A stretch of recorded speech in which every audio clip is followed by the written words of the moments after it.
silakan Pak, bisa dimulai. Baiklah, sekali lagi anak-anakku, terima kasih atas keikutsertaannya dalam program pembelajaran kita mode daring khusus untuk dampak perekonomian UMKM atau usaha mikro kecil dan menengah di tahun pandemi COVID-19 ini. Jadi anak-anakku, dalam materi tentang perkoperasian minggu yang lalu, sekali lagi kita merujuk kepada jenis-jenis badan usaha. Badan usaha yang lalu, koperasi termasuk ke dalam kategori jenis usaha sendiri ya, yang terdiri dari beberapa orang atas nama bersama yang memiliki peran. Nah, ini UMKM yang akan kita bahas itu adalah kita kaitkan dengan kondisi kita saat ini. Jadi sengaja kita ambil tema ini karena tema ini yang paling banyak menyita perhatian kita, karena itulah yang memaksa kita juga menggunakan sistem pembelajaran daring pada siang kali ini. Baiklah anak-anakku, jadi kita masuk ke Undang-Undang Republik Indonesia tahun 2008, itu tentang usaha mikro, kecil, dan menengah di nomor 20. Itu ada beberapa perbedaan antara usaha mikro, kemudian usaha kecil, usaha menengah, sampai ke usaha besar ya nanti. Ya. Di Undang-Undang nomor 8 ini, usaha mikro itu prosedur segala usaha produktif ya, usaha produktif ya, itu entah itu perorangan atau badan ya, yang aset yang dimiliki itu, jadi hanya perbedaannya nanti di jumlah aset yang dimiliki dan jumlah penjualan maksimum per tahun.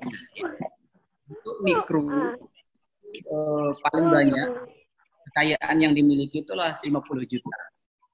Ya, itu tidak termasuk tanah dan bangunan ya anak-anakku, tidak termasuk tanah dan bangunan, dan memiliki penjualan per tahunnya itu sebanyak 300 juta. Itu untuk usaha mikro. Nah, berbeda dengan usaha kecil, ini dia di atasnya. Jadi usaha produktif instrumennya, ilustrasinya selalu sama, hanya membedakannya nanti skala kekayaan yang dimiliki atau aset yang dimiliki oleh badan usaha tersebut. Jadi usaha kecil itu memiliki kekayaan bersih itu sekitar 50 juta dan paling banyak itu 500 juta ya, 500 juta. Dan jumlah rata-rata penjualan per tahunnya itu sebanyak 300 juta hingga 2,5 miliar. Itu untuk usaha kecil. Nah, usaha menengah, jadi dia sudah mulai naik dari yang tadi kekayaan bersihnya itulah 50 juta di usaha kecil, sedangkan di usaha menengah itu adalah kekayaan minimalnya adalah 500 juta hingga maksimal itu adalah 10 miliar. Itu untuk usaha menengah. Nah, dengan jumlah pendapatan per tahunnya itu sebesar 2,5 miliar hingga 50 miliar. Itu untuk skala ekonomi usaha menengahnya. Oke. Untuk UMKM itu sendiri, jadi besarannya itu dunia usaha itu terdiri dari usaha mikro itu sendiri, usaha kecil, usaha menengah, dan usaha besar ya anak-anakku. Dan di usaha menengah ini, jadi sekali lagi semuanya adalah usaha ekonomi produktif, dia itu berdiri sendiri, kemudian dilakukan juga oleh badan di luar, tapi badan usaha yang dimaksudkan bukan terkait dengan badan usaha yang levelnya di atas 50 miliar ya. Jadi bukan juga anak perusahaan dia, jadi dia memang berdiri sendiri sebagai usaha ekonomi produktif ya. Jadi itu di dalam dunia usaha itu tadi sekali lagi ada usaha mikro, usaha kecil, usaha menengah, dan usaha besar itu, ini seluruhnya adalah bagian dari dunia usaha. Dan setiap dunia usaha, setiap lembaga, unit usaha produktif yang tadi itu, semuanya harus dilakukan di Indonesia dan berdomisili di Indonesia. Itulah yang disebut sebagai dunia usaha. Jadi anak-anakku sudah bisa memahami konsep tentang usaha kecil, usaha mikro, kecil, dan menengah ya. Jadi sekarang kita masuk ke dampaknya ya, dampak pandemi sekarang ini. Yang pertama ya, dampak pandemi terhadap UMKM, sebuah tinjauan kasus lah ya kalau kita bisa menyebutnya. Jadi WHO beberapa waktu lalu sudah mengumumkan, jadi hampir tercatat di awal-awal saja itu sampai 88 negara yang di luar Cina, Wuhan itu ya sudah melaporkan kasus tentang COVID-19, kemudian masuk tercatat per April 2020, itu awal-awal kemarin, itu di Indonesia saat ini sudah mencapai ribuan orang yang sudah terkena dampak COVID ini. Jadi data ini kita bisa dapatkan di beberapa sumber online yang ada ya. Jadi pertambahan kasus setiap tahunnya terus ya. Sekarang kita masuk ke konsentrasi masalah. Apa sih masalahnya? Masalah yang paling krusial, yang paling terkena dampak itu adalah memang UMKM atau usaha mikro, kecil, dan menengah itu sendiri. Jadi terganggunya aktivitas perekonomian mulai dari sektor perdagangan, impor, ekspor, finansial, pariwisata, bahkan kita di pendidikan pun, sehingga kita melaksanakan kegiatan pembelajaran daring pada kali ini merupakan bentuk solusi kita dalam rangka tetap bisa mengikuti pembelajaran pada era COVID-19 ini ya. Jadi tahun pandemi lah kalau disebutkan saat ini ya. Jadi ini problem besarnya. Jadi semua terganggu. Jadi bukan hanya kita saja dalam pembelajaran kegiatan kita saat ini, tetapi juga memang dunia usaha yang mempengaruhi kita juga, apalagi anak-anakku misalnya sekarang ini banyak mungkin ya sudah mulai kembang kempis, uang jajan udah mulai nggak ada, udah mulai sangu udah nggak ada karena stay at home ya. Tapi tetap semangat, yang penting kita tetap sehat, itu saja yang perlu kita tetap berdoa dalam hati. Yakinlah bahwa Tuhan Maha Kasih ya, Maha Penyayang, tidak akan pernah kelaparan hambanya yang apa saja yang hidup di buminya itu. Pasti ada solusi. Apalagi kita ini jangan terlalu cepat-cepat mengeluh ya. Ya mungkin pertanyaan tentang kuota yang mungkin tidak ada ya, harap dimaklumi mungkin. Jadi kita juga di sekolah, Bapak Ibu Guru memaklumi keadaan anak-anakku yang sekarang berjuang untuk memperoleh kuota ya, katanya anak itu yang di beberapa grup yang sudah ada. Oke. Ada beberapa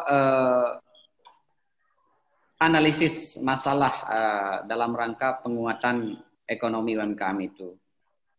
Jadi yang pertama itu badan usaha milik negara seperti misalnya perbankan, misalnya perum, peruri, jasa penerbangan dan lain sebagainya yang sesuai dengan kapasitas masing-masing badan usaha tersebut. Jadi ini solusi dalam rangka memberikan penguatan UMKM yang khusus yang dilakukan oleh BUMN, Badan Usaha Milik Negara yang terutama di dunia perbankan. Ada beberapa hal yang bisa dilakukan oleh dunia perbankan selama ini. Misalnya di BNI misalnya selama ini dia sudah melaksanakan kegiatan membagikan masker banyak ke masyarakat misalnya ya. Kemudian ada misi sosial yang harus dilakukan oleh bank atau badan usaha milik negara yang terutama dunia perbankan. Termasuk UMKM nanti. Apa kompensasinya untuk UMKM? UMKM yang memiliki hutang oleh Menteri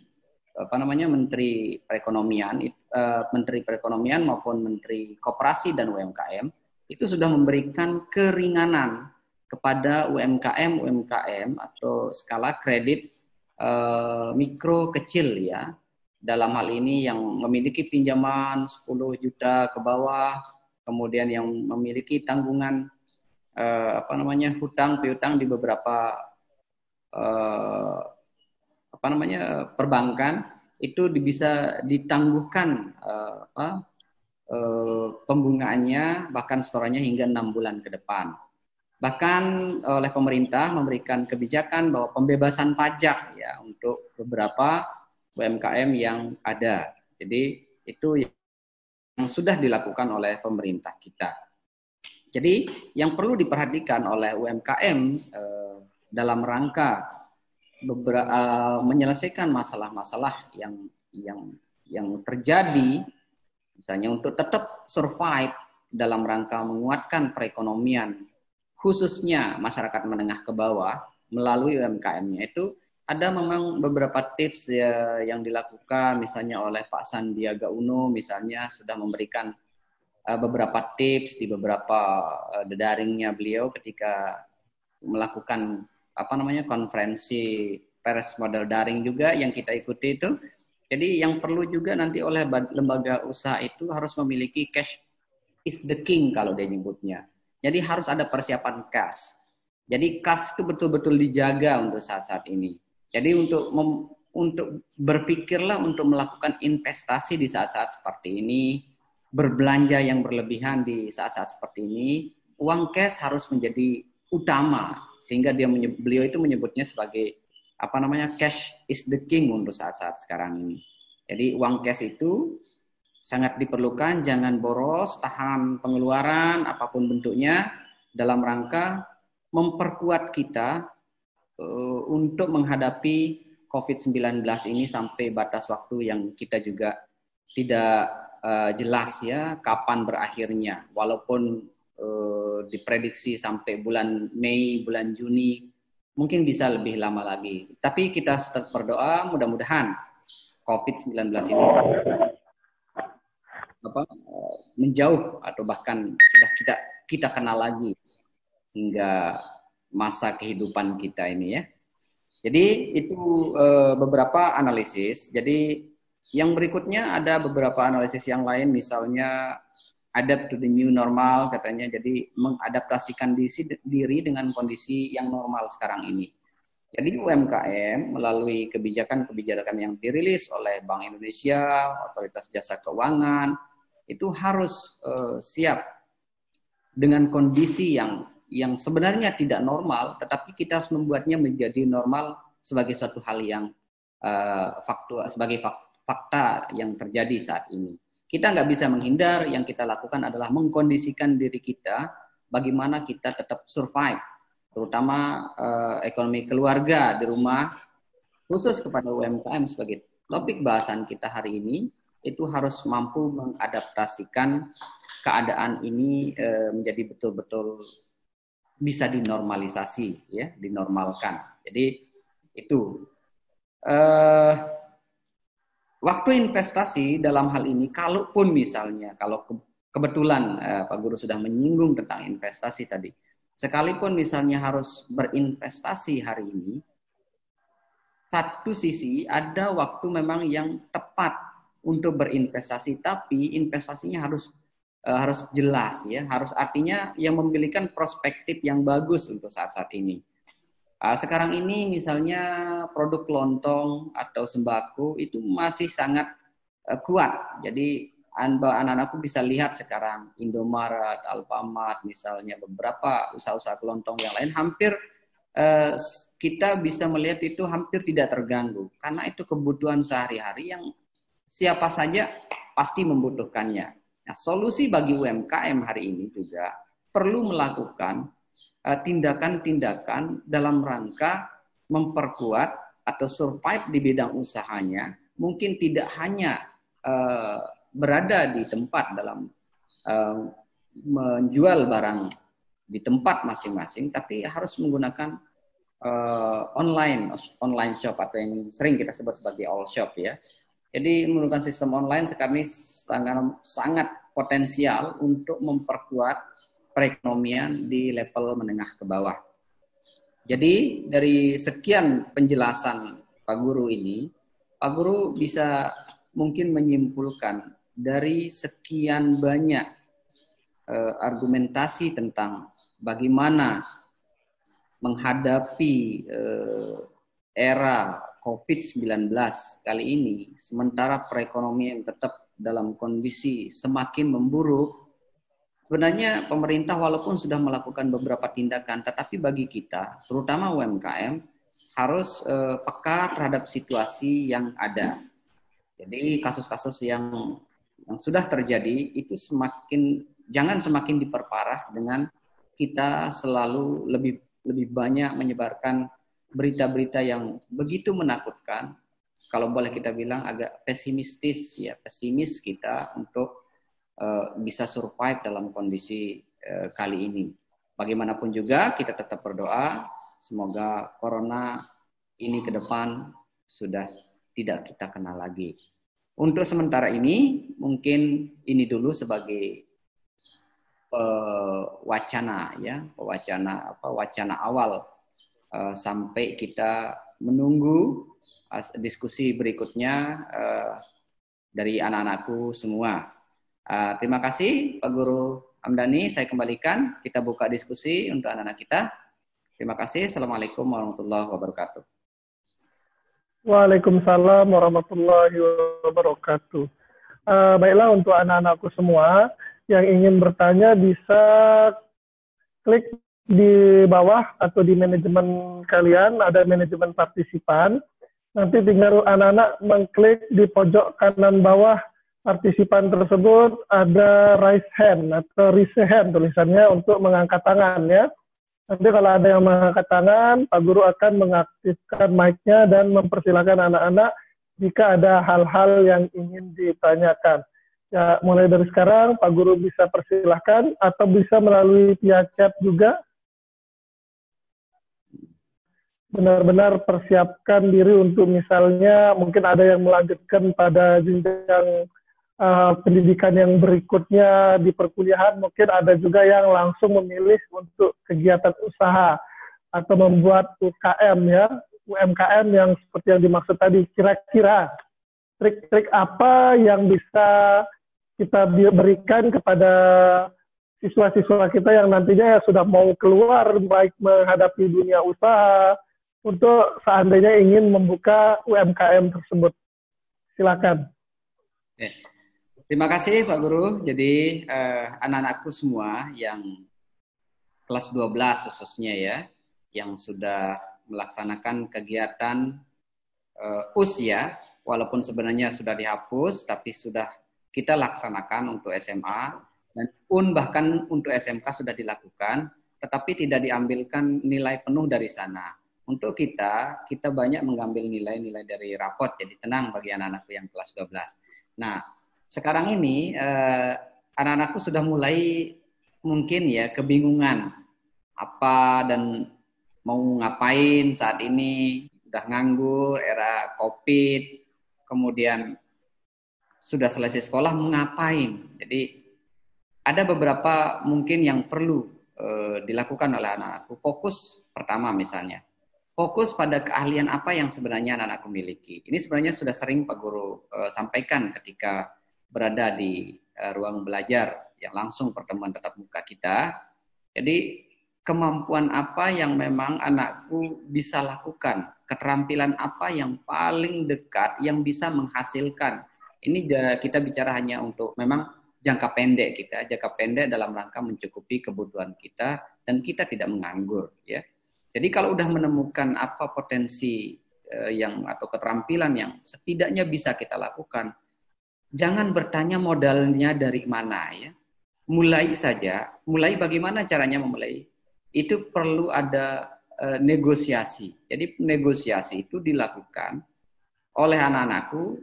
Silahkan datang ke tempat misalnya yang suka bengkel, punya keterampilan elektronik, punya keterampilan apa misalnya, itu bisa datang langsung ke tempat-tempat yang punya bengkel sambil membantu. Tidak perlu misalnya harus Pak, bagaimana kalau saya kerja di sini? Tunjukkan saja keahlian, bantu dia, sekedar bantu-bantu. Nanti secara otomatis ketika bosnya melihat Anda sudah bisa terampil dalam hal itu, Anda justru lebih mudah.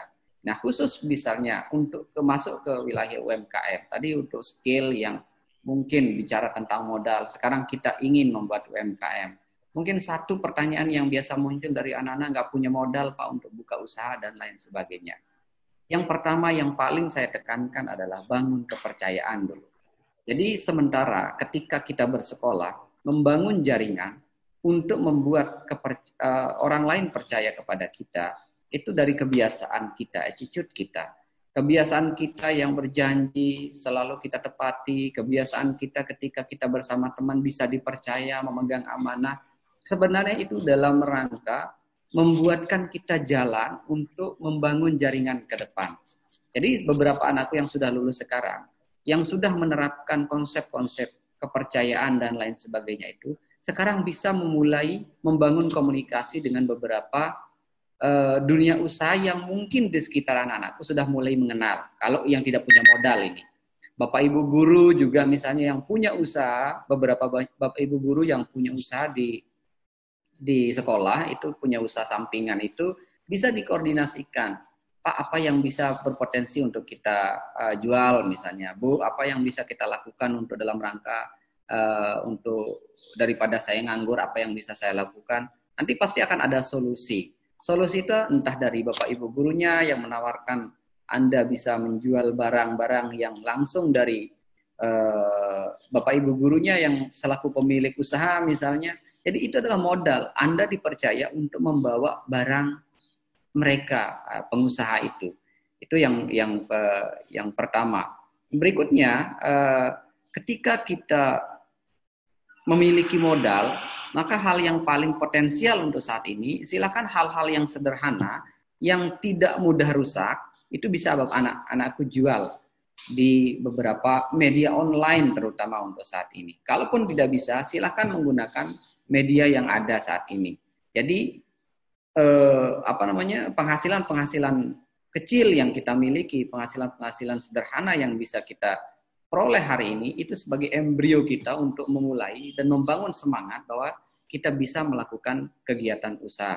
Saya pikir Pak Dhani, kita tidak langsung muluk-muluk bagaimana kita kemudian membangun usaha anak-anak kita, langsung membuat UMKM, hal-hal sederhana, perkumpulan bersama teman-temannya, sama-sama 100.000, sama-sama 200.000, mungkin modal dari orang tua, bukan saja ingat modal itu bukan hanya uang saja ya anak-anakku, jadi modal kangkung misalnya yang punya sawah pertanian, kemudian yang punya buah-buahan di rumah, itu semua berpotensi untuk menghasilkan.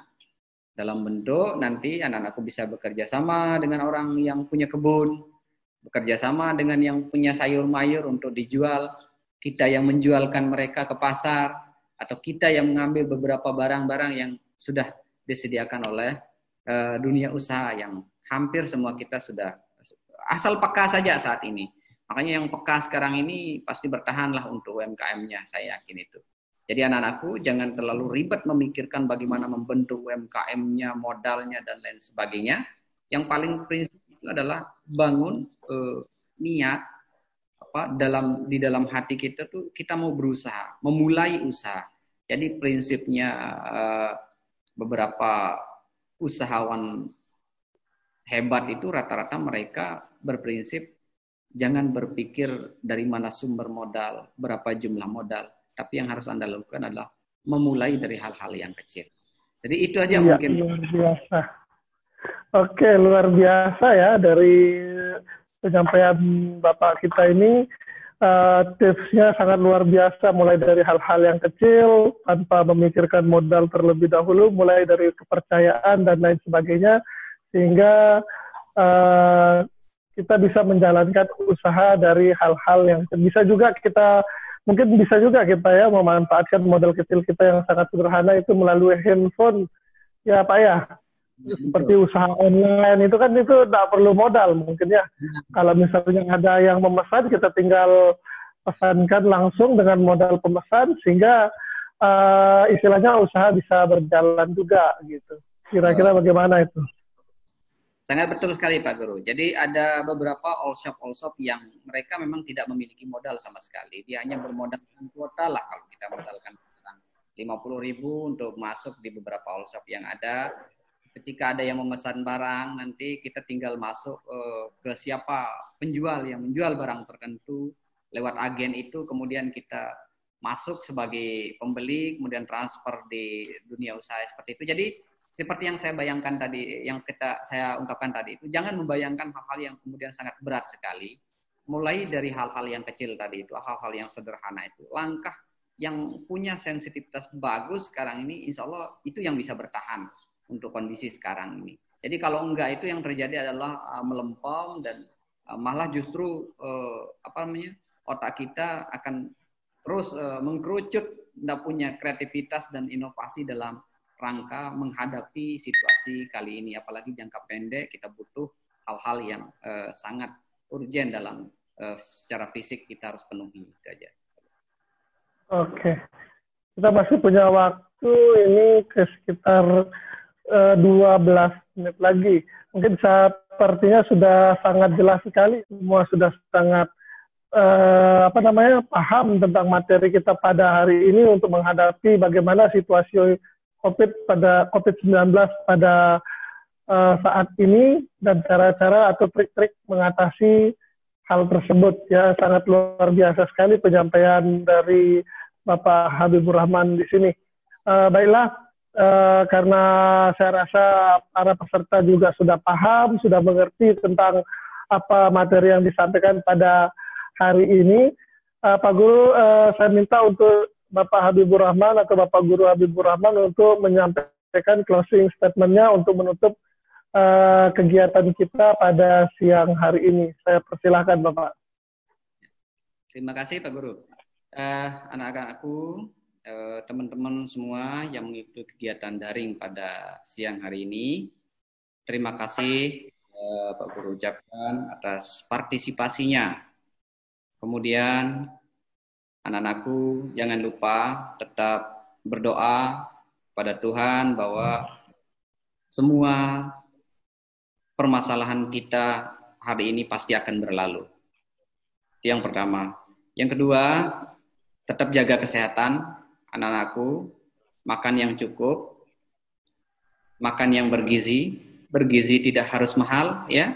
Di sekitar kita, sawah, ladang, dan sekitar kita hampir kita bisa dapatkan makanan yang sehat, ya.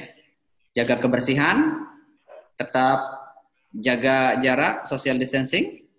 Kemudian hal-hal yang berhubungan dengan COVID-19 untuk anakku, tetap menghindari hal-hal yang memang tidak boleh dilakukan pada musim-musim sekarang ini. Kita sama-sama berdoa kepada Tuhan Yang Maha Esa, Tuhan semesta alam, semoga kita diberikan kekuatan, kesehatan, sehingga kita bisa menjalankan seluruh kegiatan kita kembali secara normal. Dan khusus kepada anak, jangan lupa tugasnya untuk merangkum apa yang menjadi materi kita pada siang hari ini. Itusaja Pak Guru untuk pertemuan kita. Terima kasih banyak. Assalamualaikum. Waalaikumsalam warahmatullahi wabarakatuh. Sekali lagi terima kasih kepada Bapak Habibur Rahman, guru, salah satu guru di SMA 2 Narmada, ya. Pada anak-anakku juga terima kasih banyak atas waktunya, kesediaannya untuk bergabung di kelas ini. Ini merupakan salah satu kegiatan dari Pusat Sanggar Rumah Belajar Nusa Tenggara Barat yang dinaungi oleh LPMP Nusa Tenggara Barat. Jadi cukup sekian untuk anak-anakku, mohon pamit. Saya sebagai host atau moderator pada siang hari ini mohon pamit, dan untuk menyelesaikan kegiatan hari ini, marilah kita sama-sama mengucapkan Alhamdulillahirabbil alamin. Mohon maaf bila ada kesalahan. Wabillahi taufiq wal hidayah. Assalamualaikum warahmatullahi wabarakatuh.